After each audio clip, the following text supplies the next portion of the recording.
In our next tutorial for Photoshop, let's create a great lens flare effect for our photos.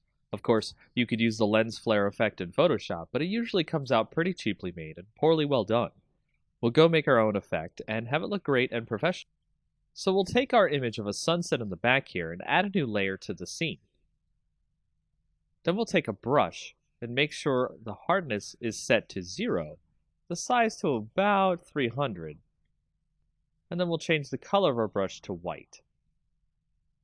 Next, we'll paint a spot, and then zoom in to the brush effect on our image. We'll add some noise to our effect using Filter, Noise, Add Noise. Use about 3.5% of noise. Make sure it's uniform and monochromatic. And hit OK. The noise is going to prevent the effect from banding if we scale the effect. Now let's duplicate the layer through the right-click Duplicate Layer option, or you can use Ctrl-J. We'll name the new layer White and the old layer Orange. Next, we'll add color to the orange layer. Hide the white layer. Then go to Image, Adjustments, then Hue and Saturation. We'll color it by turning on the Colorize option. Move the hue over to a nice orange, and the saturation near 100%. You can make it a little lighter or darker if you'd like. Now we'll set the orange layer to a blend mode of screen. Then we'll set the white layer to a blend of linear dodge add. With the orange layer, we're going to free transform. Draw out our orange layer a bit, making sure that the link is selected to keep the ratio. Commit the changes. We'll select both layers, and we can drag it wherever we want. So let's move them over the sun in the image, and then free transform the effect so it's large and covering the sun. Make sure your two images are centered together. Now we have our lens flare effect. If you want to make sure that you don't want to wash out the color in the image, go to the orange layer, set it to screen, and then the white layer to linear dodge add. Change the opacity of the orange layer down to 50% or so. With the white layer, we're doing the trick here, which is the fill opacity rather than the actual opacity. Set that to about 15% or 20%. You can play with the opacity and fill layer here, and also do some transforming and stretching the lens flare effect to hit more parts of the photo. This is a very quick and easy way to generate a lens flare that you have full control over the way it looks on your image. Welcome to the next tutorial in our Photoshop series. We're going to go over a way to create a quick lomography effect. And a lomography effect is a type of effect that you might see on Instagram photos or other types of photos that make it look kind of a hipster-like or retro look. Now, it's very easy to create this look. It's actually extremely fast to create this look in Photoshop. All you have to do is open up a photo. You can see, for example, I have a photo right here. You want to go to Layer, New Adjustment Layer, and Curves. And we're going to make a new Curves layer here. Now I'm going to make the Curves layer called the lomography effect, which we'll go ahead and type that in. And you can see we've got a nice little layer that goes over our background. It also has its own layer, so that way we won't have to worry about making the effect on the image and not having it affect the image permanently. So the way we start this effect is we go through and check out the curves. So we've got the histogram here, and we want to start out by actually putting a point here and dragging it down a little bit, which you see will actually drag down some of the shadows in the image. And then you want to put a little point up here and drag that one up, which will actually drag in some more of the light into the image. Then we'll go into the red, and we'll actually put a little point there, drag that down a little bit so we can get some more in there. But we actually want to drag the shadows up a little bit so we can get some more darkness depth to the image. We also want to drag up the end here as well and go to the green, can do the same thing, drag up a little bit there, drag down a little bit at the top. And then when we get to the blue, we'll actually do this a little bit different. I actually want to drag up on the previous one, and we actually want to drag down at the top here, which will actually add a lot of different blues to the image there. So if we go back to the original RGB, we can actually pull up the shadows a bit, because we want to create that kind of soft tone in the shadows as well. And by doing that, that allows us to create a great lomography effect. It's actually kind of overdone here. It's a little bit too much on the image. So if we go to the opacity, and when you turn the opacity down to maybe about like 50, 55, you can see that it has put itself over the image, and you can see a nice effect on your image that gives it kind of a hipster or retro look. And you can turn on and off the layer to see the difference in the image as we put the Lomo effect on. And that's pretty much it for this tutorial.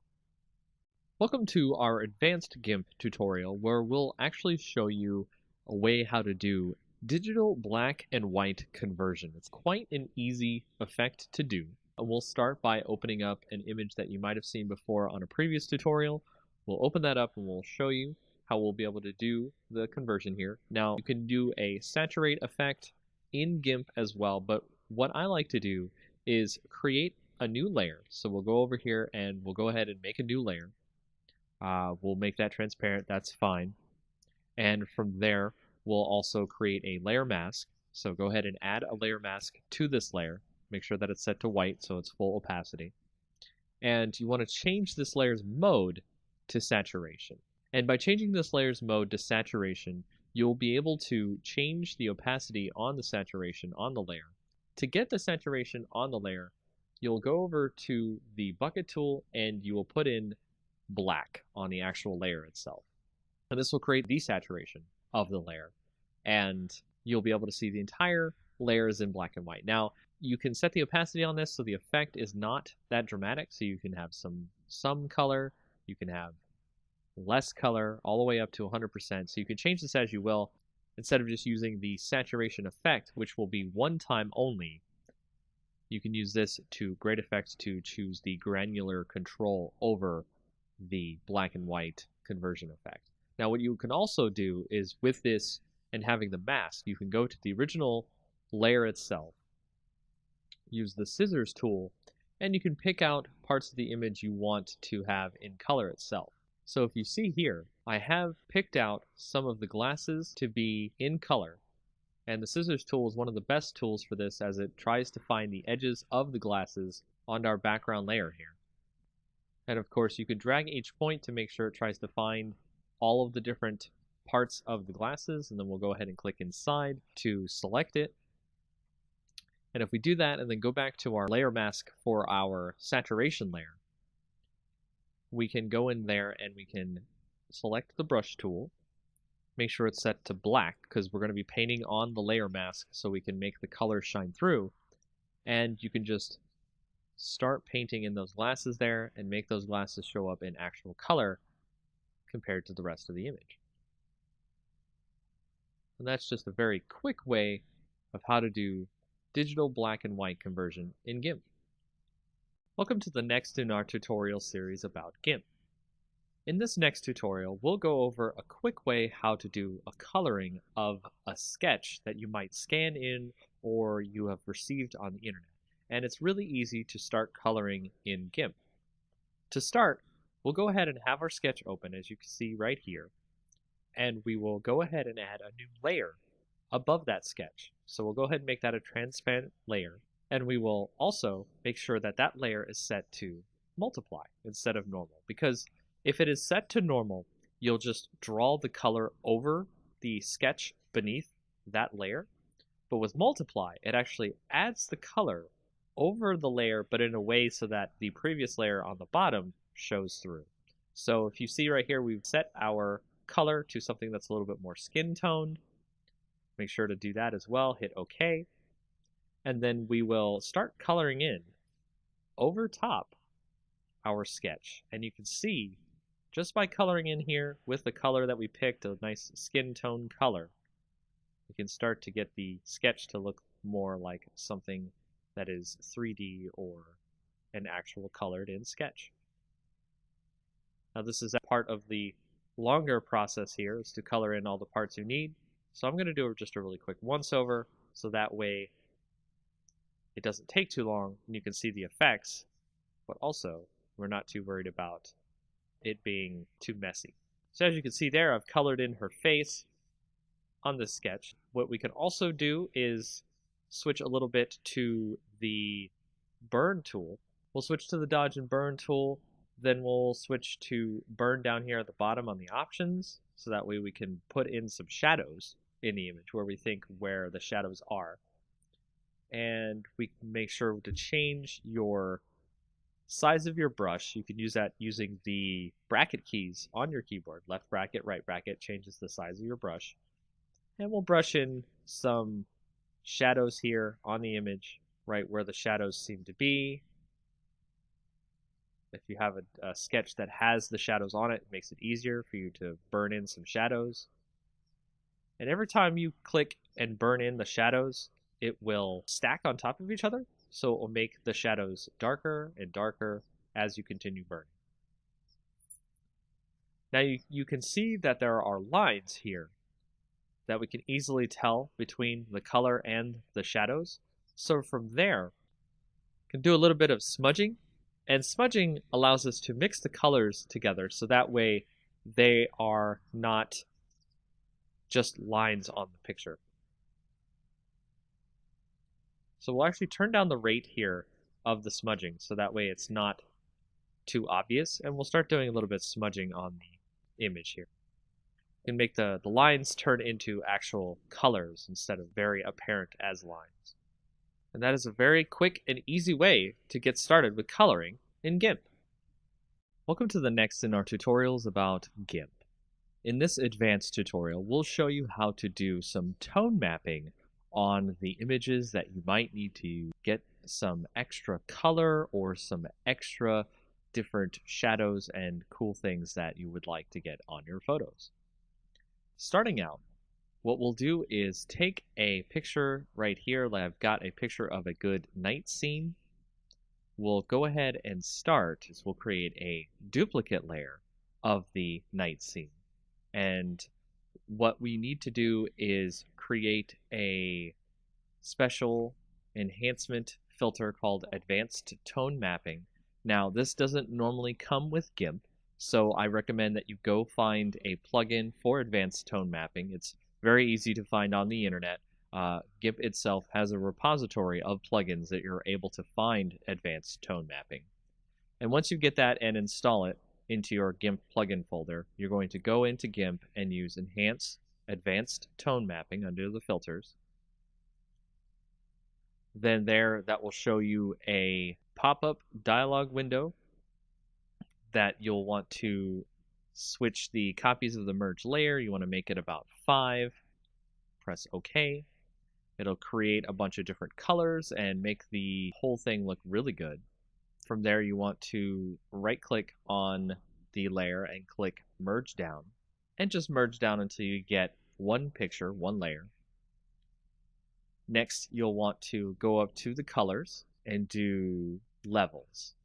And on the levels, you want to switch that to maybe about 94, 93, or 92 on the gamma. Press OK there so we can get that into our picture.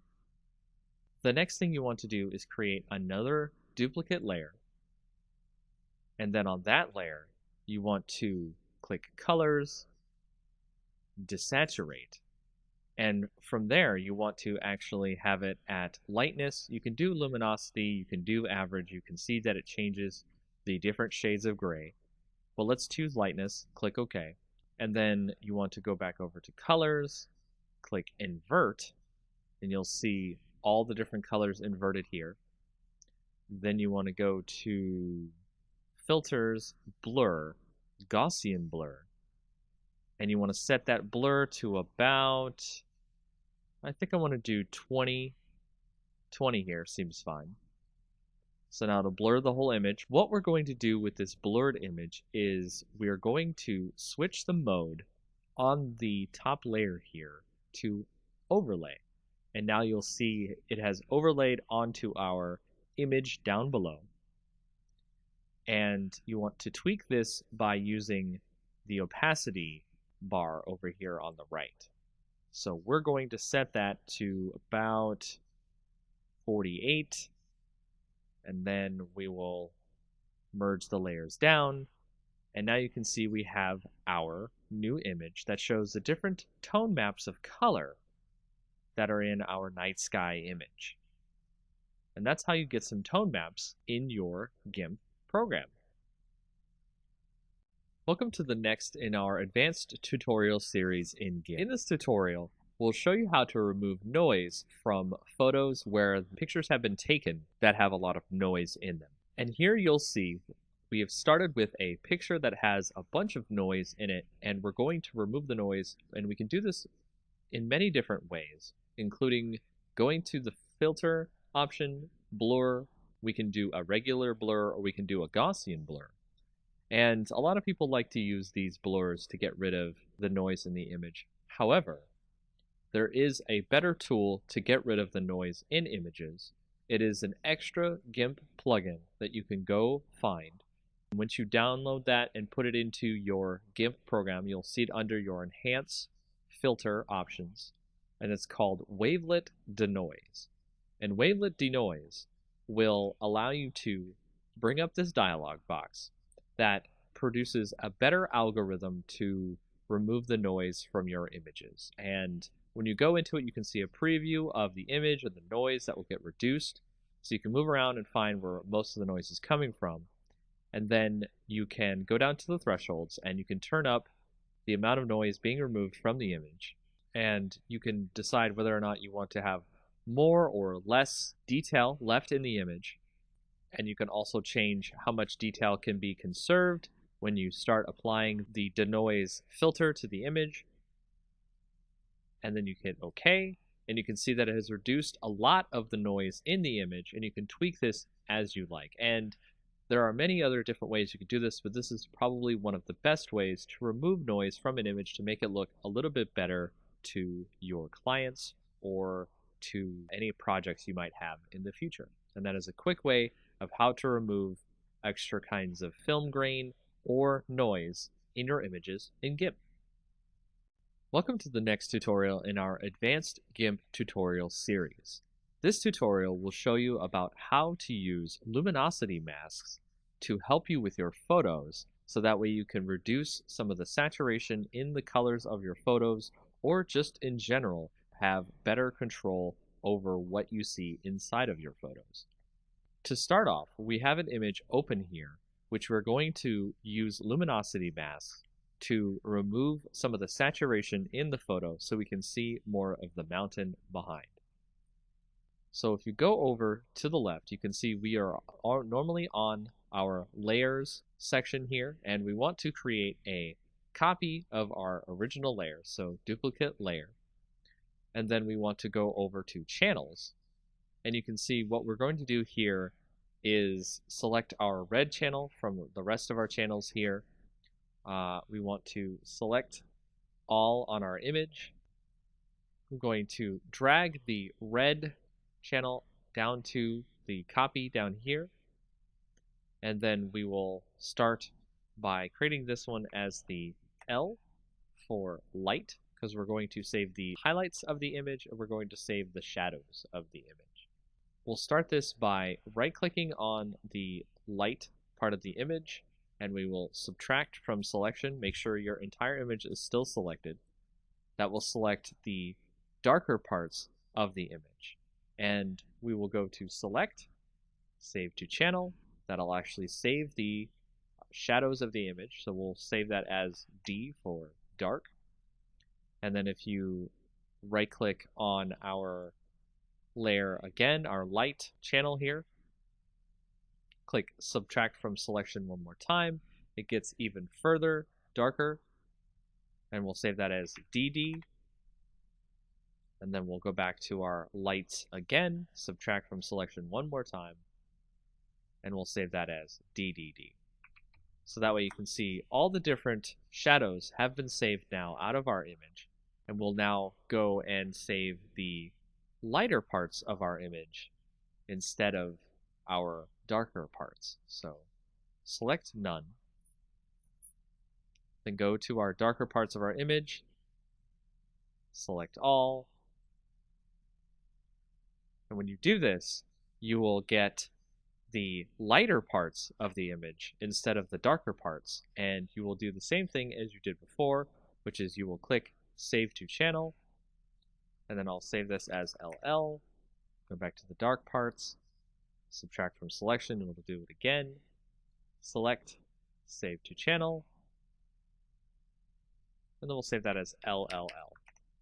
In doing this, you will have created a whole bunch of different channels for your different shadows and highlights in your image, and we'll be using that as a part of our layer mask to create luminosity masks. Now, if you go back over to the layers, you can click on your copy, which I'll set here as light mask, and then I'll make another copy of this, which we'll call the dark mask. And then for the light mask, we'll right click and then make sure that your selection is none. So we'll right click on the light mask, click add layer mask. Instead of normally you would make it white, we'll set it to channel. And you can see under our channel, we actually have all of our different channels here for our shadows and our highlights. So if we go to our light channel, we can add that, and it will actually change it so you can see our light channel removes all of our shadows from the image. And now we're able to edit the image of our luminosity layer by going to colors and colorize, making sure that our light mask layer is chosen, not the mask itself. And with the sliders here, you can see I can change the hue of the image to make it a lot better, and the lightness of the image, so that way it can come through without too much saturation going on in the image. And you can compare that to the original image, which you'll see here. Saturation, removed saturation. And there's a lot more things you can do with luminosity masks in GIMP. Welcome to the next in our tutorials about GIMP. In this next tutorial, we'll show you how to create a contrast mask for your image. To create a contrast mask for your image, you've opened a previous image you may have seen on our previous tutorials here. To start with, we will create a duplicate layer of the image. Then on there, we will right-click, click Add Layer Mask, and you want to initialize the layer mask to a grayscale copy of the layer. Then, show the layer mask so we can see what we're looking at. Go over to Colors, Invert, and then you want to also give a filter, Blur, Gaussian Blur. And then set that to about 4 or 5 on the blur radius. Next, go back to your layer mask, click Show Layer Mask to turn it off, and there you can see we have our contrast mask on our layer. Now make sure to set your layer to overlay instead of normal, so that way you can see our contrast on top of our bottom layer in GIMP. And you can change the opacity, so you can change the contrast through this contrast mask in GIMP. And that's all you need to know about making a contrast mask in GIMP.